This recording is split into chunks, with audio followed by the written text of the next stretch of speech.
अस्सलाम वालेकुम, this is Mohammed Iqbal Khan, advocate from Iqbal industrial law services.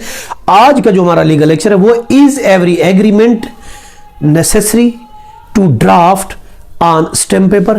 क्या ये जरूरी है? Is agreement is required to be drafted on stamp paper.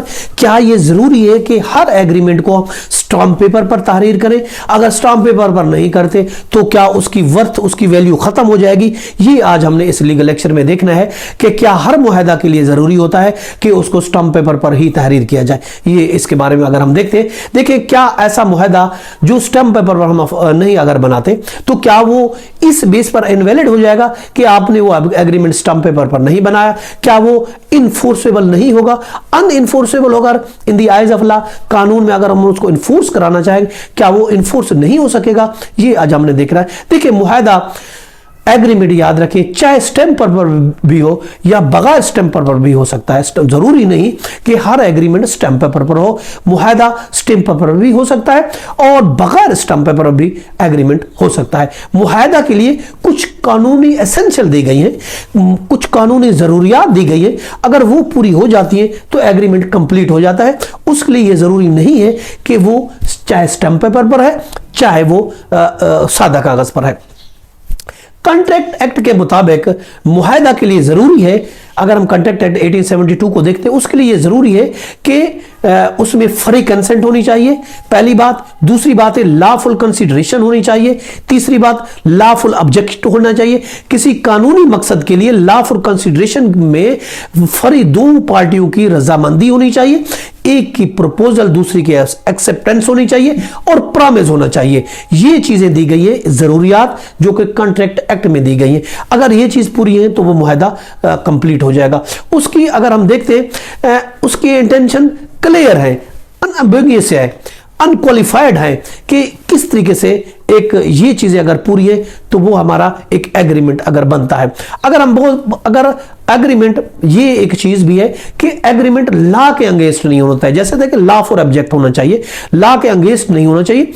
अगर लॉफुल एग्रीमेंट होना चाहिए, उसकी जैसा मैंने आपको बताया एसेंशियली ये एक प्रपोजल देता है, दूसरा एक्सेप्टेंस देता है, कंसीडरेशन होनी चाहिए, तो वो एक लीगल मुआहदा बनता है। रूलिंग है 2001 MLD पेज 1925। अगर हम कॉन्ट्रैक्ट एक्ट को देखते हैं, उसका सेक्शन 2 का सबसेक्शन E है कॉन्ट्रैक्ट एक्ट का, उसके मुताबिक एग्रीमेंट को डिफाइन किया गया कि एग्रीमेंट क्या होता है। इसे सेक्शन 2H में जो डिफाइन किया गया वो कॉन्ट्रैक्ट को डिफाइन किया गया, कॉन्ट्रैक्ट क्या होता है। और इसी तरीके से 2I में अगर हम देखते हैं तो उसमें वाइडेबल एग्रीमेंट भी दी गए कि वाइडेबल कौन से एग्रीमेंट होगा। हत्ता कि ओरल जो एग्रीमेंट होता है, जो जबानी किस्म का मुआहदा होता है, वो भी लॉ में इन्फोर्सेबल है, उस पर भी अमल दरामद कराया जा सकता है। कॉन्ट्रैक्ट एक्ट में ऐसा कहीं नहीं है कि मुआहदा की एसेंशियल में स्टैम्प मौजूद हो कि वो पेपर स्टैम्प पेपर पे होना चाहिए। उसमें कॉन्ट्रैक्ट एक्ट में ऐसा नहीं दिया गया और मुआहदा को स्टैम्प पेपर बनाने के लिए भी कहीं नहीं लिखा हुआ, कोई जरूरी नहीं है। अगर हम लॉ ऑफ स्टैम्प को देखते हैं, स्टैम्प एक्ट को अगर हम देखते हैं तो पाकिस्तान और इंडिया में स्टैम्प और उसकी रजिस्ट्रेशन कराना जरूरी होता है। रजिस्ट्रेशन लॉ ऑफ स्टैम्प और इसके साथ हम रजिस्ट्रेशन एक्ट को देखते हैं, पाकिस्तान और इंडिया में जो लॉ है उसके मुताबिक, इसलिए कि लीगैलिटी वैलिडिटी को इंश्योर करने के लिए, सिर्फ only for the legality validity को इंश्योर करने के लिए अगर हम लॉ ऑफ स्टैम्प को रजिस्ट्रेशन एक्ट के साथ मिल देखते हैं तो उसके लिए वो कहते हैं कि इसकी रजिस्ट्रेशन की बात वो करता है। कुछ डॉक्यूमेंट जो होते हैं जिसमें उनकी रजिस्ट्रेशन जरूरी होती है, और जब रजिस्ट्रेशन जरूरी हो, देखिए उस वक्त उन डॉक्यूमेंट पे स्टैम्प एक्ट लागू होता है, उसको स्टैम्प पेपर बनाया जाता है या स्टैम्प ड्यूटी पे की जाती है। फॉर एग्जांपल कन्वेंस डीड है, सेल डीड है, तो ये ऐसे डॉक्यूमेंट है जिसमें हमें रजिस्ट्रेशन करानी होती है, तो ऑफकोर्स उसके लिए हमें स्टैम्प ड्यूटी पे की जाती है या स्टैम्प पेपर पर तहरीर करते हैं। इसी तरीके से कुछ जो पेपर्स होते हैं वो उनकी रजिस्ट्रेशन नहीं होती, मगर होते तो स्टैम्प पेपर पर। फॉर एग्जांपल हम एक सेल एग्रीमेंट तैयार करते हैं, सेल एग्रीमेंट की जो स्टैम्प ड्यूटी होगी वो हम पे करेंगे, बट वो एक सेल एग्रीमेंट होगा, उसकी रजिस्ट्रेशन की जरूरत नहीं होती।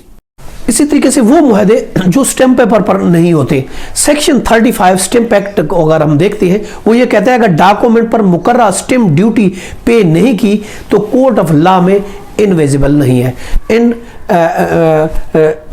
इंडिविजिबल नहीं है, उसको हम नहीं कर सकते। मगर इस कानून में कुछ मखसूस एक्सेप्शन भी मौजूद है और मुकम्मल तौर पर पार्टियों के हकूक को मुकम्मल तौर पर नेगेट नहीं करता। जो कि एक अनस्टैम्प अगर मुआहदा है तो वे भी मुआहदा वैसा होगा। ये नहीं कि अगर किसी ने स्टैम्प पेपर बगैर एग्रीमेंट कर लिया तो वो उसके जो राइट्स को नेगेट करेगा, उसके जो राइट्स है वो नेगेट नहीं होंगे। ऐसा मुआहदा कोर्ट में काबिल कबूल होगा अगर उस पर मुकर्रा करदा जो डेफिनेशन स्टैम्प है, कम ड्यूटी लगाई गई है या लगाई नहीं गई, वो हम पूरा कर देते हैं। पूरा करने के लिए जुर्माना देना पड़ेगा और फिर उस सूरत में कोर्ट में वो काबिल कबूल होगा, कोर्ट फिर उसको एक्सेप्ट कर लेगी। अगर कोई डेफिशिएंट को कम कोर्ट फीस अगर हमने लगा दी है तो वो हो जाएगा। ऐसा अमल में काफ़ी वक्त और पैसा लग सकता है, टाइम लग सकता है। इसलिए अगर केस हमारा कोर्ट में चला जाता है तो ऑफ कोर्स हमें उस पर स्टैम्प पेपर पर बनाने की जरूरत होती है। तो इसलिए हम बेहतर ये समझते हैं कि एग्रीमेंट अगर कर रहे हैं तो बेहतर है पहले ही से हम स्टैम्प पेपर बना दें, उसकी स्टैम्प ड्यूटी ऐड कर दें, ऐड जो की गई वो पे कर दें। क्योंकि अगर बाद में हमें कोर्ट में केस फाइल करना पड़ेगा तो ऑफ कोर्स फिर उस पर जुर्माना हमें देना पड़ेगा, दोबारा हमारा टाइम बर्बाद होगा, दोबारा हमें स्टैम्प ड्यूटी देनी पड़ेगी। तो इसलिए बेहतर है कि जो भी हम मुआहदा बनाएं वो स्टैम्प पेपर बनाएं। अदरवाइज अगर विदाउट स्टैम्प पेपर भी बनाते तो कोई पाबंदी नहीं है। एग्रीमेंट या कॉन्ट्रैक्ट तो ज़बानी भी हो सकता है, वो भी हम बना सकते हैं, मगर इससे सेव करने के लिए। अदरवाइज जो उस पर हमारे लीगल राइट है वो निगेट नहीं करेंगे। वो हमारे मुआहदा के जो हमारे उसमें टर्म एंड कंडीशन है, राइट्स है, वो हमारे ख़त्म नहीं होंगे, कोर्ट उसको ख़त्म नहीं करेगी। हाँ, उसमें अगर स्टैम्प ड्यूटी की डेफिशिएंसी है तो वो हमें पे करनी पड़ेगी अगर हम कोर्ट में जाते हैं तो, अदरवाइज नहीं। तो ये था हमारा आज का लीगल लेक्चर। इसके साथ इजाज़त दीजिए, कल फिर मिलेंगे। Have a nice day. अल्लाह हाफ़िज़।